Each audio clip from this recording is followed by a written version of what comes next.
20 லட்சம் ரூபாயை சகோதரி வரலட்சுமியின் கணவர் திரு ஜி ரவி அவர்களிடத்தில் ஒப்படைக்கப்பட்டிருக்கிறது. சோழிங்கநல்லூர் சட்டமன்ற தொகுதிக்குட்பட்ட கண்ணகி நகர் பகுதியில் இன்று காலை 30 வயது மதிக்கத்தக்க வரலட்சுமி என்கின்ற ஒரு சகோதரி 13வது மண்டலத்தில் தூய்மை பணியாளராக பணியாற்றிக் கொண்டிருக்கின்றார். வேலைக்கு செல்வதற்காக அவர் போன போது வழியில் இருந்த ஏற்கனவே பாதாள சாக்கடை பணிக்காக தோண்டப்பட்ட ஒரு பள்ளத்தில் தேங்கி இருந்த நீரில் மின்கசிவு ஏற்பட்டிருக்கிறது.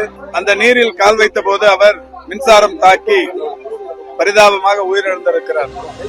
இந்த தகவல் கேள்விப்பட்ட உடனே மாண்புமிகு தமிழ்நாட்டின் முதலமைச்சர் அவர்கள் உடனடியாக அவரை மருத்துவமனைக்கு கொண்டு சென்று இன்றைக்கு உயிரிழந்த நிலையில் அங்கே பிரேத உடற்கூறாய்வு என்பது நடைபெற்றுக் கொண்டிருக்கிறது. இந்த நிலையில் மாண்புமிகு முதல்வர் அவர்கள் அந்த குடும்பத்திற்கு உடனடியாக உதவிட வேண்டும் என்கின்ற வகையில் உத்தரவிட்டு தமிழ்நாடு மின்சார வாரியத்தின் சார்பில் ரூபாய் 10 லட்சமும் இந்த தூய்மை பணியை மேற்கொள்ளுகிற ஒப்பந்தக்காரர்களான உட்வாசர் அந்த அமைப்பின் சார்பில் 10 லட்சமும் ஆக 20 லட்சம் ரூபாய் உடனடியாக நிவாரணமாக வழங்கிட வேண்டும் என்று உத்தரவிட்டு 20 லட்சம் ரூபாயை மறைந்த மரியாதைக்குரிய சகோதரி வரலட்சுமியின் கணவர் திரு ஜி ரவி அவர்களிடத்தில் ஒப்படைக்கப்பட்டிருக்கிறது. ஜி ரவி வரலட்சுமி தம்பதியருக்கு 2 குழந்தைகள், ஒரு 7வது படிக்கும் பெண் குழந்தை, 4வது படிக்கும் ஆண் குழந்தை. இந்த 2 பேரும் தனியார் பள்ளி ஒன்றில் படித்துக் கொண்டிருக்கிறார்கள்.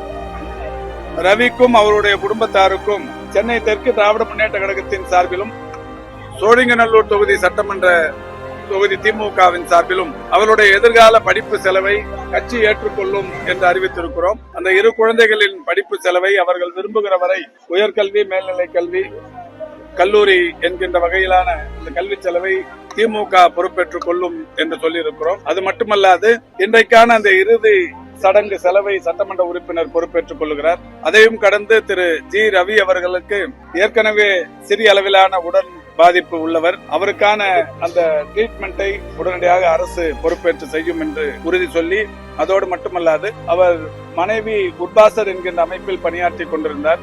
அவர் ரவி அவர்கள் வேலையில்லாமல் இருந்த சூழலில் அந்த ரவிக்கும் உட்பாசர் நிர்வாகத்தில் ஒரு லகுவான வேலையை, கடினமான வேலையை அவருக்கு செய்வது கஷ்டம். எனவே ஒரு சூப்பர்வைசர் போன்ற ஒரு லகுவான வேலை ஒன்று தர வேண்டும் என்று சொல்லியிருக்கிறோம். அந்த நிர்வாகமும் மாநகராட்சியின் துணை ஆணையர் அவர்களுடைய வேண்டுகோளினை ஏற்று அந்த நிர்வாகமும் ஒப்புக்கொண்டிருக்கிறது.